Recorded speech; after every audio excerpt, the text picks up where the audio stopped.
കരുനാഗപ്പള്ളിയിൽ വാക്കുതർക്കത്തിനൊടുവിൽ യുവാക്കളെ ആക്രമിച്ച് പരിക്കേൽപ്പിച്ച പ്രതികൾ പിടിയിലായി.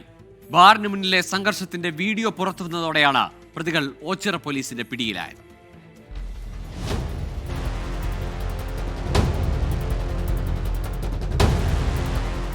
ഈ മാസം 14-ന് വൈകുന്നേരമാണ് ഓച്ചിറയിലെ ബാറിൽ സംഘർഷമുണ്ടാകുന്നത്.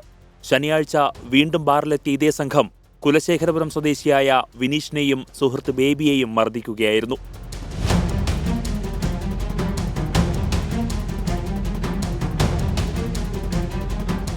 കയ്യിൽ കരുതിയിരുന്ന മാരകായുധങ്ങൾ ഉപയോഗിച്ചാണ് വിനീഷിനെയും സുഹൃത്തിനെയും പ്രതികൾ ആക്രമിച്ചത്.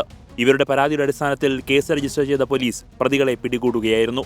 ഓച്ചിറ കുന്നേൽ വീട്ടിൽ അനന്തു, പായിക്കുഴിയിൽ റിനു, ഓച്ചിറ ഷീബ ഭവനത്തിൽ ഷിബുരാജ്, ഓച്ചിറ മേവന സ്വദേശി സിദ്ധാർത്ഥ് എന്നിവരാണ് ഓച്ചിറ പോലീസിന്റെ പിടിയിലായത്. ഓച്ചിറ പോലീസ് ഇൻസ്പെക്ടർ സുജാതൻ പിള്ളയുടെ നേതൃത്വത്തിൽ SI Santhosh S, CPO Rahul, Vaishakh എന്നിവരടങ്ങിയ പോലീസ് സംഘമാണ് പ്രതികളെ അറസ്റ്റ് ചെയ്തത്. പിടിയിലായവർ നിരവധി ക്രിമിനൽ കേസുകളിൽ പ്രതികളാണെന്ന് പോലീസ് പറഞ്ഞു. 24 കൊല്ലം.